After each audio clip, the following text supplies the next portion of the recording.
E aí, bem-vindos a mais um mergulho profundo no nosso material de hoje. Olha só, a gente vai direto ao ponto sobre um hábito que simplesmente dominou o mundo: tirar aquele famoso print do WhatsApp e guardar como se fosse uma verdadeira armadura de ferro na justiça. Quem nunca fez isso, né? A ideia de que é só salvar a imagem da tela para dar totalmente protegido virou quase uma lenda urbana. Mas vem cá, será que a realidade lá nos tribunais acompanha toda essa nossa facilidade tecnológica? É exatamente a verdade por trás dessa ilusão digital que a gente vai desvendar nessa análise de hoje. Afinal, print de WhatsApp serve ou não como prova na justiça? Essa é a pergunta de R$ 1 milhão nos conflitos de hoje em dia. Quase todo mundo tem aquela conversa arquivada que, em tese, prova alguma coisa super importante. E a resposta rápida parece óbvia, mas a verdade é que ela carrega um gigantesco e sonoro depende. É que o universo jurídico não olha para essas imagens com a mesma simplicidade que a gente no dia a dia, sabe? A resposta é bem mais complexa e fascinante, para falar a verdade, do que um simples sim.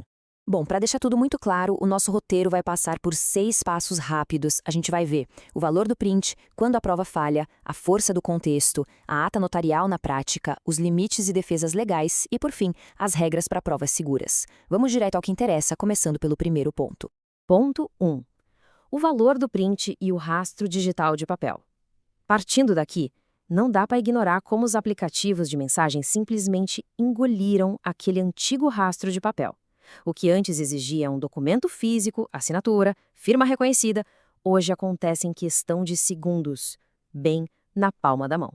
É só parar para pensar na quantidade absurda de interações seríssimas do mundo real que agora moram exclusivamente dentro de um chat. Estão falando de fechar contratos, cobrar dívidas, negociar aluguéis, compra e venda e, infelizmente, até coisas como ameaças, ofensas e confissões de delitos.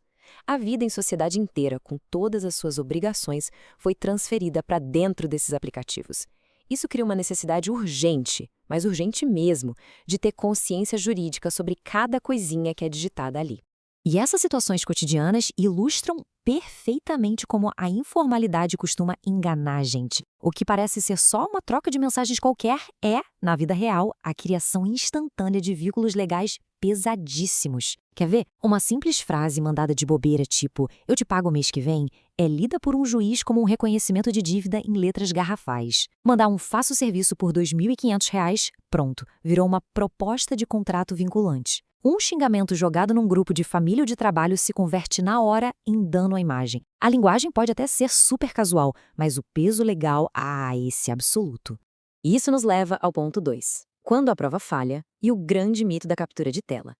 Chegou a hora de quebrar aquela falsa sensação de segurança e expor esse mito de que apertar 2 botões do celular e tirar uma foto da tela é garantia de proteção inabalável. Dá só uma olhada no contraste absurdo entre uma evidência frágil e uma prova de verdade. Uma frase alheia e solta e isolada, vindo de um contato salvo com um nome genérico, tipo João, sem data, sem nada, é o que a gente chama de print fraco. Ele é um alvo fácil, muito fácil, para outra parte simplesmente contestar alegando que foi manipulado ou que está fora de contexto. Por outro lado, um print forte é o que constrói uma linha do tempo inquestionável. Ele tem o contexto completo, o número de telefone visível, data, hora e, de preferência, é sustentado por outras provas periféricas junto com ele. Para colocar isso numa perspectiva bem real, imaginem a seguinte situação. Rola uma dívida de R$ 8.000. Não tem contrato assinado, só uma mensagem lá perdida onde a pessoa admite que deve esse valor. Mas cadê o comprovante de transferência? Cadê o histórico da conversa explicando de onde surgiu esse dinheiro? Cadê o recibo? Não tem. Confiar cegamente na imagem daquela única mensagem solta é assumir um risco gigantesco lá no tribunal. Sem o devido contexto para dar um lastro, a imagem derrete e perde totalmente a força de convencimento. O que nos puxa direto para o ponto 3, a força do contexto. Construindo um caso blindado. Se o print solto é um perigo, a solução mora em um lugar só, no contexto. O que ganha uma disputa de verdade não é uma frase perfeita e isolada, mas a narrativa inteira e as evidências que seguram essa história. Pensa o seguinte, para um juiz entender a verdade, a prova tem que contar uma história com começo, meio e fim. É absolutamente essencial capturar quem começou a conversa, mostrar as mensagens que vieram antes e as que vieram depois do fato principal. Tem que ter um número de telefone e a identificação aparecendo de forma clara. As datas e os horários precisam estar cravados. E claro, tem que mostrar não só o momento em que o acordo foi feito, mas também o exato instante em que ele foi quebrado. Cada um desses detalhes amarra o caso e não deixa espaço para ninguém vir com a desculpa de manipulação. E, nossa, vale muito destacar um erro super comum, super humano, mas que é um verdadeiro desastre no processo legal. Deixar a raiva organizar a agenda do celular. Sabe aquilo de trocar o nome do contato para algo como caloteiro ou golpista no calor da emoção? Pois é, isso só atrapalha. A prova, que deveria ser objetiva, perde totalmente a credibilidade. Em vez de provar um fato com clareza, a imagem passa a transmitir uma sensação de confusão e revanchismo. Manter o nome real e o número verdadeiro do contato é, de longe, o único caminho seguro.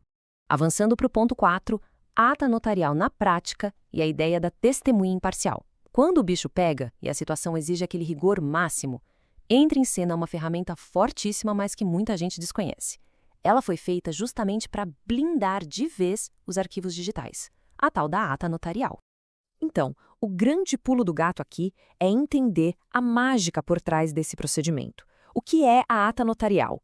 É basicamente a intervenção de um terceiro, totalmente imparcial. Lá no cartório, que tem fé pública dada pelo Estado, o tabelião vai analisar o aparelho celular, olhar tudo e criar um documento hiperformal. Esse documento certifica com peso absoluto perante a lei que aquelas mensagens, os áudios e as imagens realmente existiam ali, naquele dispositivo, naquele dia e naquela hora. É assim que dados que antes eram super vulneráveis se transformam em fatos concretos e irrefutáveis. Claro, a gente sabe que isso tem um custo, então não é algo para se fazer a cada briguinha de internet. Mas olha, tem cenários onde investir nesse registro é uma obrigação estratégica. Quando a gente está falando de valores muito altos em jogo ou quando rola uma ofensa grave e ameaças à integridade. Ou até quando existe um risco enorme da outra pessoa simplesmente apagar as mensagens para todo mundo antes mesmo do processo começar. Se o caso inteiro depende da autenticidade daquele chat, a ata notarial é o escudo definitivo. Ponto 5. Limites e defesas legais e as fronteiras da prova digital. Com toda essa base montada, a gente precisa ter em mente que o sistema jurídico tem regras muito, mas muito rígidas. A forma de conseguir e a forma de questionar a prova são coisas que seguem limites estritos que ninguém pode simplesmente contornar. Só para ter uma ideia da seriedade da coisa, basta olhar a postura dos tribunais superiores. O STJ já tem precedentes super claros afirmando com todas as letras que, sem uma metodologia adequada que garanta a integridade de ponta a ponta, as imagens são sumariamente rejeitadas. E mais, se houver qualquer dúvida razoável sobre a autenticidade, a perícia tecnológica vira obrigatória. Ou seja, a justiça rejeita ativamente tudo aquilo que não passa confiança absoluta. E tem um alerta seríssimo aqui. Existe uma linha muito fina entre coletar provas e cometer um crime. Tentar dar uma de espião, invadir o celular de alguém, acessar o WhatsApp web sem autorização ou usar aqueles aplicativos clandestinos, esquece. Isso não só invalida a prova na hora perante o juiz, como atrai consequências pesadíssimas, tanto penais quanto civis, para quem fez isso. Ética e legalidade têm que andar de mãos dadas se a ideia é validar a prova lá no tribunal. E para fechar com chave de ouro, nosso ponto 6, regras para provas seguras. Como blindar as evidências digitais.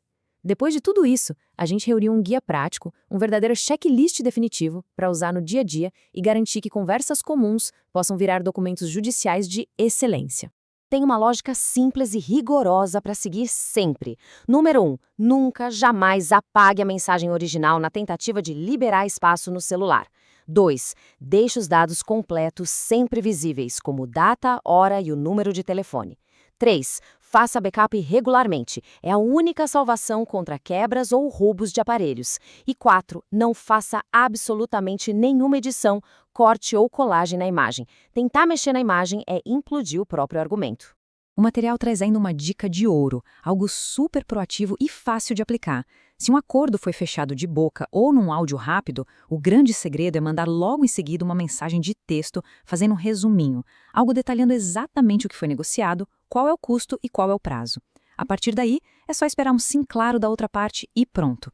É uma atitude de 30 segundos que simplesmente amarra qualquer ponta solta de um negócio verbal. Agora, olhando para o outro lado da moeda. E se imagens fabricadas ou cortadas de má fé forem apresentadas contra alguém no tribunal? Chegar lá e só gritar, é mentira, é fake, não serve para nada perante o juiz. A defesa precisa ser puramente técnica.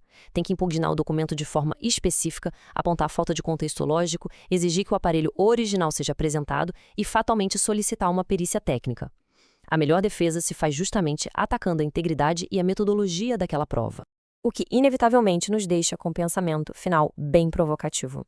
Sabendo de tudo isso, de como esse registro diário é frágil e ao mesmo tempo incrivelmente valioso, será que se fossem chamados na justiça amanhã, todos esses gigabytes de dados, promessas e acordos guardados agora mesmo nesses nossos smartphones sobreviveriam a um teste técnico rigoroso de autenticidade?